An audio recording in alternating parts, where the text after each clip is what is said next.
kasih pemirsa, Anda masih bersama kami dalam Kominfo Newsroom. Pemirsa, sejak terbentuknya Kabupaten Bovendigul secara definitif membuat geliat pembangunan di berbagai sektor kehidupan berkembang secara signifikan, khususnya terkait dengan infrastruktur jalan, sarana dan prasarana publik, hingga perkembangan Bovendigul sebagai panggung sejarah Indonesia. Selain menyisakan banyak situs sejarah yang layak untuk dikunjungi, kali ini Fernando Kakurung akan mengajak Anda untuk melihat proses pengolahan karet dan juga pengembangan pos lintas batas negara Yatetkun melalui video berikut ini. Dikelilingi dengan hamparan tanah yang luas, hutan yang lebat, sungai kecil, besar dan panjang berliku menjadi ciri khas Bovendigul sebagai wilayah yang terletak di ujung timur Indonesia.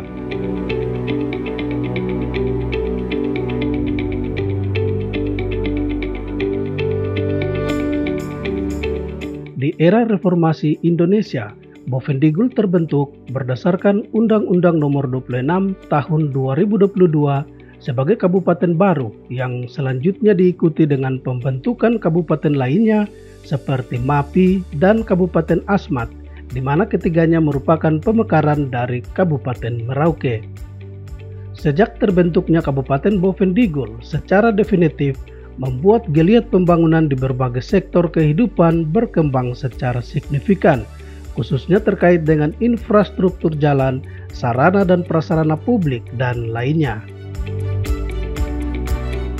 Patung Bung Karno yang berdiri kokoh tepat di belakang saya ini menjadi saksi bisu peran Bovendigul dalam panggung sejarah Indonesia. Selain menyisakan banyak situs sejarah yang layak dikunjungi, kali ini saya akan mengajak Anda untuk melihat proses pengolahan karet serta pengembangan pos lintas batas negara yang berperan penting dalam meningkatkan kesejahteraan dan perekonomian masyarakat sekitar.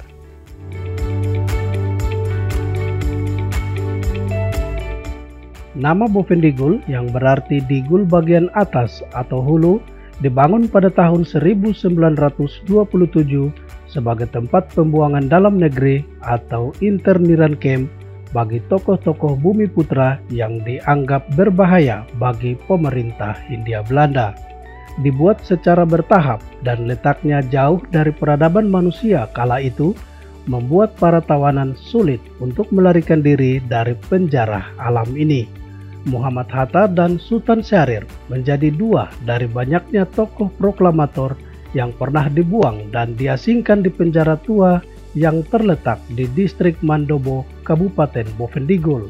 Dan kini di era reformasi dan otonomi khusus Papua, penjara tua tersebut telah ditetapkan sebagai situs bersejarah cagar budaya yang eksistensi situs sejarahnya harus dikelola dengan baik untuk kepentingan pembangunan, pendidikan, dan pariwisata. Halo, selamat sore pemirsa. Saat ini saya sudah berada di Cagar Budaya bekas penjara Bovendigul, dan saat ini saya sedang ditemani oleh Bapak Adrianus Moromon selaku Kepala Bidang Kebudayaan dari Dinas Pendidikan dan Kebudayaan Bovendigul. Selamat sore Bapak Andi. Selamat sore. Apa kabarnya Bapak Andi? Baik. Bapak Andi, ini saya ingin bertanya terkait dengan situs penjara ini. Mungkin bisa diceritakan kepada kami terkait dengan bangunan ini, Pak? Ya, bangunan ini ada ketika terjadi sejarahnya terjadi di tahun 1926. Di Jawa telah terjadi pemberontakan besar-besaran yang dilaksanakan dibuat oleh kaum buruh, sehingga itu terjadi pemberontakan. Nah, ini mengakibatkan banyak orang itu ditangkap, dimasukkan di seluruh penjara di Pulau Jawa, tapi tidak muat, sehingga Belanda mencari jalan keluar. Mereka mencari tempat yang di luar, tetapi di dalam daerah kolonial mereka. Ada juga yang disebut tahanan eksternir, ada juga yang internir. Jadi yang di Bovendigul ini dikatakan internir, karena di dalam daerah kekuasaan Hindia Belanda. Dalam perkembangan sejarahnya, Bovendigul bukanlah sebagai tempat ditahannya Bung Hatta, melainkan hanya diasingkan dan menjadi tempat meditasi bagi sang tokoh proklamator yang kala itu dianggap sebagai bumerang bagi Hindia Belanda dalam masa perjuangan menuju kemerdekaan Indonesia. Ya, di tahun Januari tahun 1935 itu Bung Hatta beserta teman-temannya seperti Bung Saril, Bondan, Saiti Melik, Soko. Nah ini mereka ini diasingkan juga ke sini. Dan mereka ini boleh dikata dan mereka adalah tokoh nasionalis. Tokoh nasionalis yang waktu itu ada pendiri PNI baru. Nah ini ditokoi oleh seorang Bung Saril. Dan itu Bung Hatta ada di dalam dan mereka ditangkap sebagai penggerak nasionalisme. Ketika itu mereka disebut sebagai tokoh-tokoh nasionalisme. Sempat juga dibuang dan diasingkan ke Tanah Merah, ke Bovendigul. Namun Bung Hatta sendiri sebagai tokoh proklamator Republik Indonesia tidak langsung serta-merta masuk ke penjara ini. Beliau datang ke Tanah Merah, diasingkan ke Tanah Merah, lalu diasingkan juga ke Tanah Tinggi. Ke Tanah Tinggi yang tadi saya bilang Kampung C. Nah, itu. Kampung C. Kampung C itu kampung yang sangat lebih terisolir begitu. Nah, sedangkan yang mengalami penjara ini Bung Saril. Karena Bung Saril itu ya boleh dikata dia lebih belak-belakan, ya, lebih kencang dalam mengobarkan arus nasionalismenya. Bangunan penjara ini rata-rata dapat menampung sebanyak 50 orang napi dengan tempat tidur bersama seperti balai besar. Selain itu, penjara ini juga memiliki ruang bawah tanah yang dipergunakan untuk menyimpan bahan makanan dan napi yang tidak patuh. Kedepannya, untuk mendukung pengembangan cagar budaya situs sejarah ini, Pemkab Bovendigul berencana akan membangun sarana pendukung seperti museum maupun galeri budaya.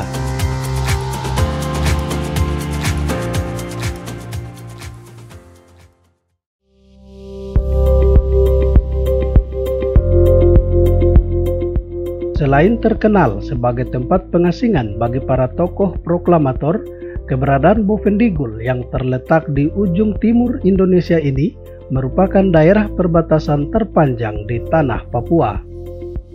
Hal tersebut didorong dengan hadirnya pos lintas batas negara Yetetkun yang dinilai mampu memperkuat konektivitas antar kawasan di perbatasan Indonesia dengan negara tetangga Papua Nugini.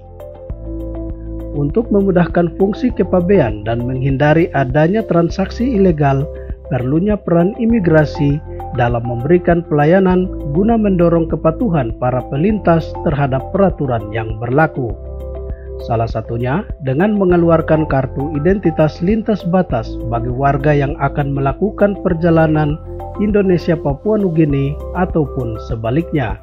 Untuk peran imigrasi sendiri dalam memberikan pelayanan keimigrasian di PLBN yaitu memberikan layanan keimigrasian berupa dokumen perjalanan dari Indonesia menuju ke PNJ. Begitu pula layanan keimigrasian bagi masyarakat PNJ yang memasuki wilayah Indonesia melalui PLBN. Bisa berupa dokumen pas lintas batas untuk kegiatan perlintasan tradisional dan juga bisa melalui dokumen paspor untuk kegiatan lalu lintas skala nasional seperti itu.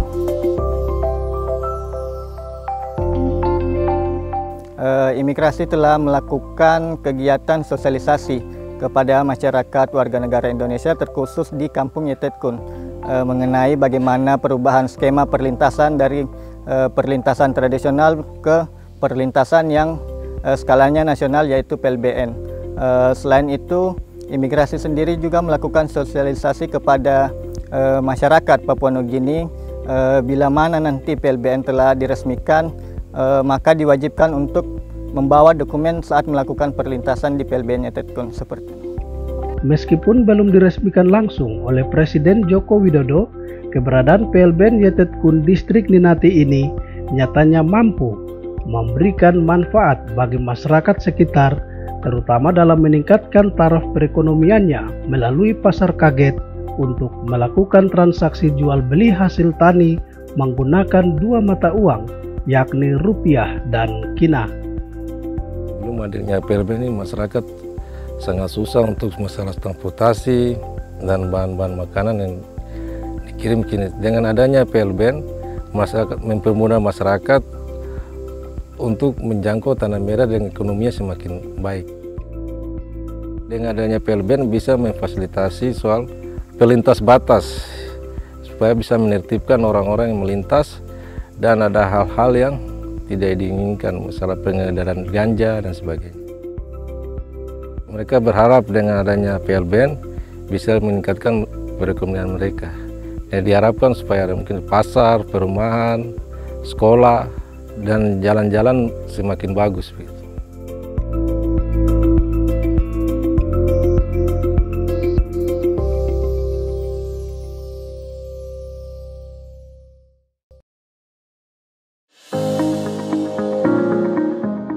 Pemirsa, mengingat lokasi yang akan saya tuju berikutnya sulit untuk dilalui menggunakan kendaraan pribadi, maka mengharuskan saya untuk berjalan kaki sejauh 300 meter dari ujung Kampung Kamkah menuju perkebunan karet di distrik Mindip Tanah. Sebagaimana diketahui, karet merupakan salah satu komoditas unggulan yang dimiliki Bovendigul sejak masa Hindia Belanda. Tak heran, banyak dari masyarakatnya menjadikan karet sebagai sumber pendapatan dan mata pencaharian sehari-hari. Halo pemirsa, saat ini saya sudah berada di salah satu perkebunan karet milik masyarakat Kampung Kamkah di distrik Mindip Tanah. Pemirsa, saya akan mengajak Anda untuk melihat prosesi pengolahan karet mulai dari sadap hingga dijadikan seat karet kering. Ayo ikuti saya. Kali ini saya berkesempatan untuk bertemu dengan salah satu petani karet di Kampung Kamkah, distrik Mindip Tanah, ialah Pak Yosep Alipket. Dengan hanya bermodalkan pisau sadap untuk menggores batang pohon karet, Pak Yosep bisa memanen sekitar 50 pohon dengan menghasilkan sebanyak 30 hingga 40 liter getah karet tiap harinya.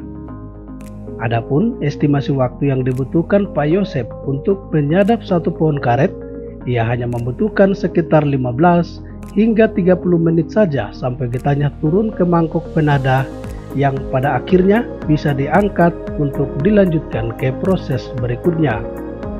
Mengingat getah yang dihasilkan lebih lancar saat melakukan penyadapan di pagi hari, maka untuk proses penyadapannya para petani tidak melakukan di siang maupun sore hari.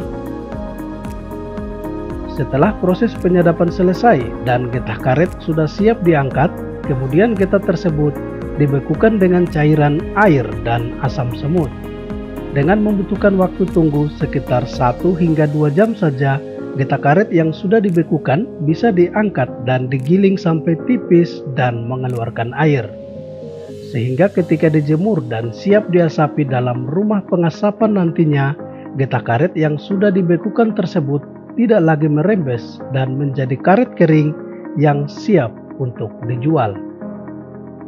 Namun, mengingat harga karet yang ditawarkan masih sangat rendah, yakni sebesar Rp13.000 per kilogramnya, maka sangat disayangkan hingga saat ini para petani karet di distrik Mindip Tanah belum berani menjual hasil karet tersebut ke para distributor.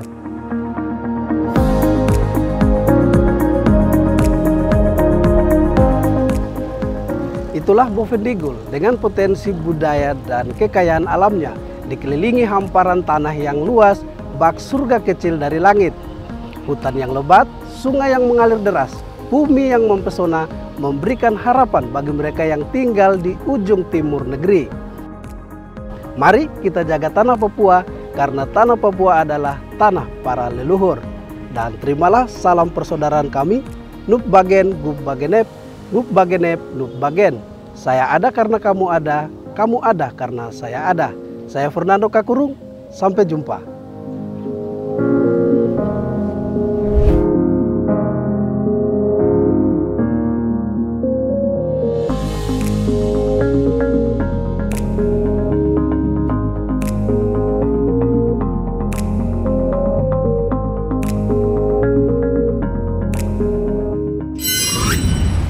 Pemirsa, itulah ragam informasi yang telah kami rangkum untuk Anda. Dapatkan update berita pilihan setiap harinya di kanal Kominfo Newsroom atau melalui sosial media cprtv.id. Saya Bilkis Sabila pamit dari hadapan Anda. Terima kasih, selamat malam dan sampai jumpa.